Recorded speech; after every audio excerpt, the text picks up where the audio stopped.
नमस्कार. तर मी अनिता माझ्या आजच्या नवीन व्हिडिओमध्ये तुम्हा सर्वांचं अगदी मनापासून स्वागत आहे. तर 2 दिवसा अगोदर मी जो कार्टूनविषयी म्हणजे व्हिडिओ बनवलेला तर त्याला कमेंट आलेली की कार्टूनचा जो कंद असतो ना तर तोही दाखवा. तर त्याच्याविषयी आजसुद्धा मी व्हिडिओ बनवणार आहे. आणि जे काही म्हणजे आपण त्या व्हिडिओत काड्याचा वगैरे आधार दिला होता ना तर आता 2-3 दिवस म्हणजे कंटिन्यू पाऊस आला आहे आमच्याकडे आणि त्यामुळे ना ती वेल म्हणजे छान असं वाढली आहे. तर ते सुद्धा मी तुम्हाला दाखवणार आहे. तर प्लीज व्हिडिओला स्किप न करता पूर्ण पहा. तसेच जर चॅनलला कोणी नवीन असाल तर प्लीज चॅनललासुद्धा सबस्क्राईब करा. आणि आता आमच्याकडं ना पाऊस उघडला आहे आणि हवा जास्त चालू आहे त्यामुळे ना माझा आवाज थोडा तुम्हाला ऐकायला म्हणजे तर माझ्याकडे माईक नाही आहे तर त्यासाठी प्लीज थोडं समजून घ्या.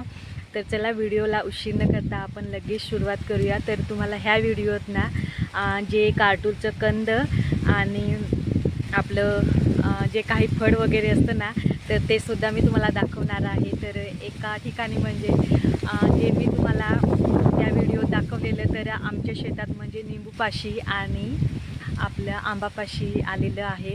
तर ते काही आम्ही लावलेलं नाही तर ते आपोआप उगवलेलं आहे. तर मला वाटतं निंबूपाशी आम्ही लावलेलं होतं पण ना त्या कंदापासून म्हणजे यावर्षी आलंच नाही. आणि गेल्या वर्षी लागले होते कार्टूलं तर त्यापासून पिकलेल्या बियापासून बी पडले आणि ते जे उगवले आहेत तर ते नवीन बिया आहेत. तर त्यांना ना अजून कंद व्हायला म्हणजे उशीर लागणार आहे. आणि जे आंब्याजवळ दाखवलं ना तर तिथं म्हणजे गेल्या वर्षी होतं तर त्याचा कंद आहे. तर तिथं मला वाटतं म्हणजे वेली छान वेली आहे पण पुन्हा दगड आहे. तर तुम्हाला मी तसेच आमच्या म्हणजे मामाच्या शेतात आलेलं आहे आणि त्याला कंद अगदी वरतीच आहे. तर मी आज ते तुम्हाला दाखवणार आहे. आणि त्या वेलीला ना छोटी छोटी असं फळंसुद्धा आली आहेत. तर मी अचानक तिकडे गेलो होते तर माझ्या लक्षात आलं की हे छान असं कंदही दिसतंय आणि फळी आले. तर त्या दिवशी ते मी पाहिलं नव्हतं नाही तर मी त्याच व्हिडिओमध्ये तुम्हाला नक्कीच दाखवलं असतं. तर चला पण आधी ना जे काही वेलीला म्हणजे मी काडींचा आधार दिला आहे तर ते कशा पद्धतीने वाढली किंवा किती वाढली तर ते तुम्हाला दाखवते आणि नंतर व्हिडिओला सुरुवात करते.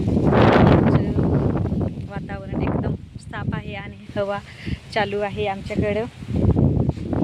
तर अशा प्रकारे आता बांधांवरती ना थोडं थोडं गवत हिरवंगार झालं आहे आणि त्यामुळे भारीच वाटतंय.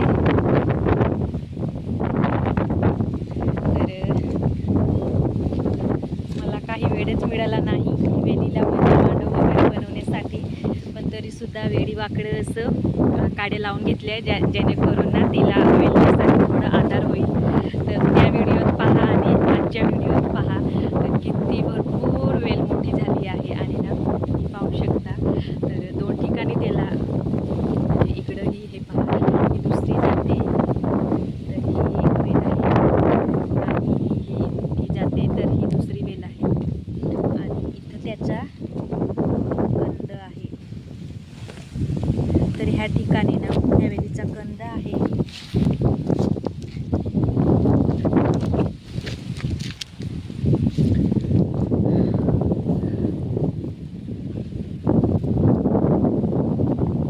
तर ह्या ठिकाणी म्हणजे ह्या वेलीचा कंद आहे पण इथं दगडही आहे.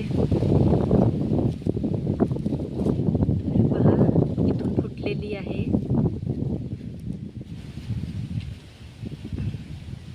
तर हे पहा इथं त्याचा कंद आहे आणि हा दगड मला काढावा लागणार आहे पण पाऊस याच नाही आणि हवा चालते त्यामुळे थोडं ना ते कंद हललं जाईल आणि वेलीला थोडा म्हणजे धक्का जाण्याची शक्यता आहे.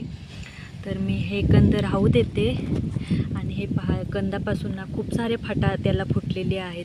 जे आपण बी लावतो ना तर ते बी फक्त एक वेल बीपासून तयार होते आणि 1 वर्ष त्याला म्हणजे रुजायला जे मूळ असतात ना तर त्यांना म्हणजे कंदाचे रूपांतर व्हायला वर्षभर असं लागत असतं. पण हे गेल्या वर्षी आलं होतं तर खाली कंद असणार आहे पण हे काही मी तुम्हाला म्हणजे मी दाखवू शकत नाही कारण ही वेल नंतर सुकण्याची शक्यता असते. तर हे कुरतडून जाईल म्हणजे मी हात लावला की ना माती काढली तर त्यासाठी आमच्या ना मोठ्या सासऱ्यांची शेतात म्हणजे आलेली आहे तर ते मी तुम्हाला दाखवते. तर वेल पाहू शकता, खूप छान पद्धतीने वेलली आहे. आणि जे काही आपण काड्यांच्या वगैरे आधार दिला होता ना, तो त्या वेलीला पुरेसा झाला आहे. आणि आता दुसरी काही व्यवस्था करावी लागेल, म्हणजे छोटी झोपडी किंवा मांडव जसं असतो ना, तर ते बनवावं लागणार आहे. तर पाहीन मी, मला जसा वेळ मिळाला ना त्या पद्धतीने त्याला मी बनवून घेणार आहे. पण असं काड्या टाकले आहेत तर ती आता त्याच्यावरती वेलच चढेल.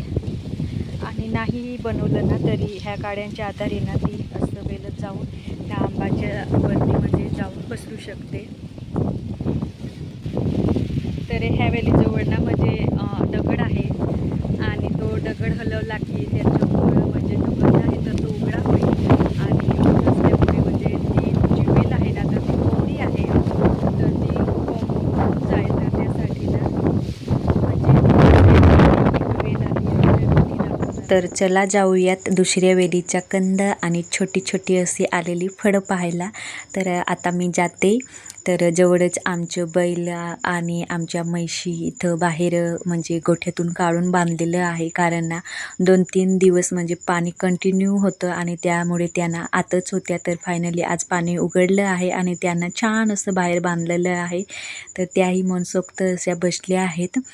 तर अशाच पद्धतीने आम्हा शेतकऱ्यांचं जीवन असतं आणि हेच आमचं खरं लाईफ आहे खरंच. तर छान आहे, तसं आवडतं मला मनापासून, छेड्यांचे वगैरे करते मी. तर हे आहे कडुलिंबाचं झाड आणि ते म्हणजे वेल इथं आलेली आहे. तर जास्त करून ना हे म्हणजे अशा प्रकारचे काही जे मोजक्या म्हणजे बी असतात ना, तर आणि ही वेलीला ना इथं एक छोटंसं असं फळसुद्धा आलं आहे आणि तुम्ही पाहू शकता किती छान असं. तर तुम्हाला मी दाखवण्याचा प्रयत्न केला आहे. तर नंतर मोठं होईल ना तर तेव्हाही तुम्हाला मी नक्कीच एखाद्या व्हिडिओमध्ये थोडीशी क्लिप घेईल. तर हे कडुनिंबाचं झाड आहे आणि भलं मोठं आहे, म्हणजे बरंच मोठं आहे.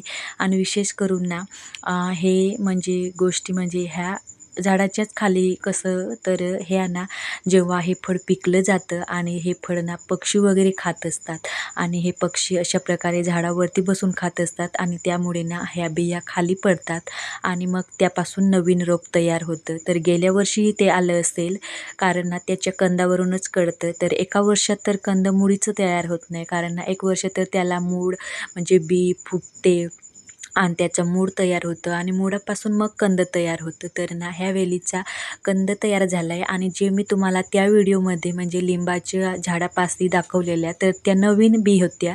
तर त्यांचा अजून म्हणजे ना कंद तयार झालेला नव्हता आणि जे आंब्याजवळ होतं तर त्याचा होता, पण तो दगडाच्या बाजूला होता. तर त्यासाठी तर हा पहा, छान असा तुम्ही पाहू शकता हा वेलीचा कंद आहे. तर छोटासा असा कंद आहे, पण त्याला किती फाटा फुटले तुम्ही पाहू शकता.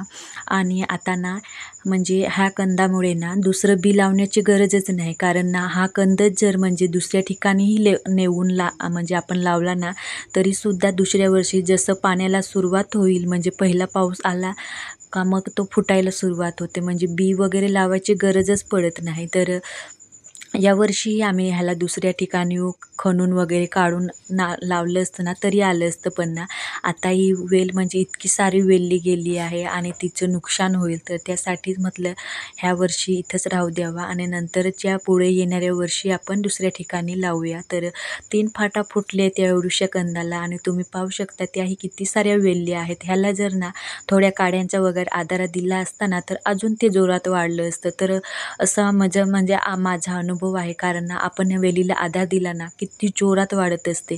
जसे की आंब्याजवळच्या वेलीला तर तुम्ही पाहिलं त्याआधी ती लहान होती, पण जसे मी त्याला आधार बनवलं ना तर ती आता ते जे मी काड्या लावले तर त्याच्याहूनही उंच वाढली आहे. तर असंच ह्या वेलीला सुद्धा करणार आहे, पण ना हवा खूप चालू आहे आणि त्यामुळे ना वेल खूप नाजूक आहे, तर ती लगेच तुटून वगैरे जाणार हल्ल्यामुळे. तर त्यासाठीच म्हटलं आजचा दिवस थांबूयात, नंतर म्हणजे वातावरण शांत झालं की आपण तिच्यासाठी काहीतरी प्लॅनिंग करूयात.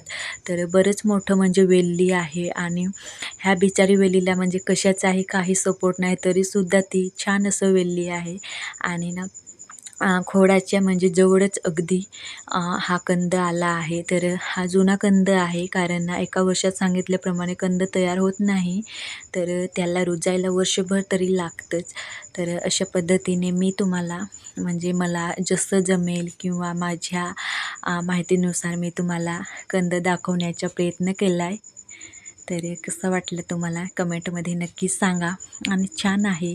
तसंच खाली अजून असणार आहे, पण ते काही मी माती वगैरे खणून काढणार नाही, कारण नंतर ह्या वेलांना कोमजून जातात, कारण त्यांचं ते मूळ आलं ना, तर इथं ना हे चिमणं ना मला केव्हाचं म्हणजे आवाज देत होतं, आणि जसे मी मोबाईल केलं ना वरती तर ते पळून गेलं आहे. तर छान असं पक्ष्यांची किलबिलाट वगैरे चालूच असते, आणि हे झाडांवरती ते बसून राहतात. तर फायनली तुम्हाला मी वेलीचे फळ आणि फूल दाखवण्याचा प्रयत्न केला आहे. मला ज्या पद्धतीने जसं जमेल तसं दाखवण्याचा म्हणजे साठी प्रयत्न केला आहे. तर नक्कीच आशा करते की नक्कीच तुम्हाला आवडलं असेल, समजलं असेल. तर कमेंटमध्ये नक्कीच सांगा. आणि चॅनलला जर कोणी नवीन असाल ना, तर प्लीज चॅनललासुद्धा सबस्क्राईब करा. तर भेटूया अशा नवीन एका अशा व्हिडिओमध्ये. तोपर्यंत बाय बाय.